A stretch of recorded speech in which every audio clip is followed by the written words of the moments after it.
बड़ी खबर के साथ डिजिटल पेमेंट पर एमडीआर चार्जेस से जुड़ा बिल वित्त मंत्री निर्मला सीतारमण ने आज लोकसभा में पेश कर दिया है। और साथ ही आपको बता दें कि इसके अलावा दूसरे बिल भी पेश किए गए हैं जिनमें विदेशी पूंजी और मेक इन इंडिया को बढ़ावा देने के लिए कई बड़े कदमों का प्रस्ताव शामिल है। तो लंबे वक्त से इस बिल पर बातचीत जारी थी और आज लोकसभा में एमडीआर चार्जेस से जुड़ा बिल वित्त मंत्री की तरफ से पेश कर दिया गया है। और अब डिटेल्स ले लेते हैं, वरिष्ठ सहयोगी लक्ष्मण रॉय हमारे साथ लाइव जुड़ गए हैं। तो लक्ष्मण जी, सबसे पहले तो यही सवाल कि क्या अब डिजिटल ट्रांजैक्शन महंगा होने वाला है? देखिए, हम आप जो डिजिटल ट्रांजैक्शन करते हैं 100 रुपए का, 200 रुपए का, 1000 रुपए का, 2000 रुपए का, तो ये सब महंगा होगा, इसकी संभावना तो मुझे दूर दूर तक फिलहाल नहीं दिख रही है। हाँ, ये बात जरूर है कि डिजिटल ट्रांजैक्शन पर लगने वाले चार्जेस से जुड़ा हुआ जो कानून है उसमें बदलाव करने का रास्ता साफ हुआ है, क्योंकि वित्त मंत्री ने एक खास बिल पेश किया है payment and settlement system act 2007 में बदलाव का। इसके तहत क्या होगा कि अब तक सरकार ने कानून के जरिए ये तय कर रखा था कि बड़े बड़े business to business digital transaction को छोड़ दिया जाए, तो बाकी किसी भी डिजिटल ट्रांजैक्शन पर, चाहे आप यूपीआई के जरिए कर रहे हो या डेबिट कार्ड के जरिए कर रहे हो, उस पर कोई भी चार्ज, किसी भी तरह का चार्ज कोई नहीं ले सकता है, चाहे एमडीआर चार्जेस क्यों ना हो।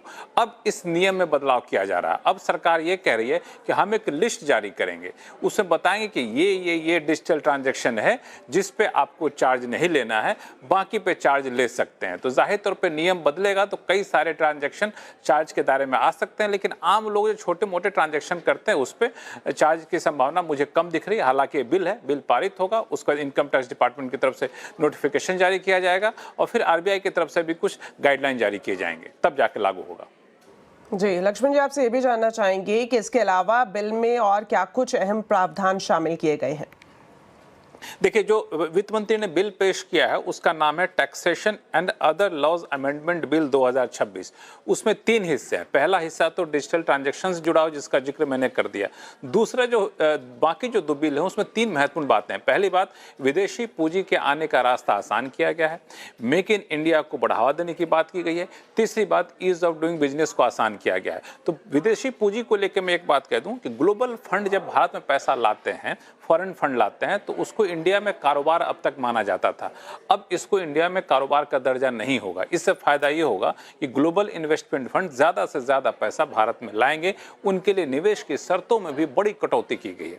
ऐसे ही रियल एस्टेट इन्वेस्टमेंट ट्रस्ट है, इसमें भी जो टैक्स फ्री डिविडेंड है वो नए टैक्स रिजीम में भी मिलता रहेगा निवेशकों को, इसके लिए भी व्यवस्था यहाँ पर की गई है। साथ ही साथ दूसरे जो कानून है, डेटा सेंटर है, डेटा सेंटर के लिए मंजूरी की प्रक्रिया आसान होगी। विदेशी डेटा सेंटर यहाँ पे लीज मॉडल पर भी अपना कारोबार कर सकता है। पहले ऑनरशिप जरूरत था, अब उस ऑनरशिप की शर्त को हटा दिया गया। ऐसे कई सारे प्रावधान किए गए जो विदेशी निवेश को बढ़ावा देगा और ईज ऑफ डूइंग बिजनेस को बढ़ावा देगा, मेक इन इंडिया को बढ़ावा देगा।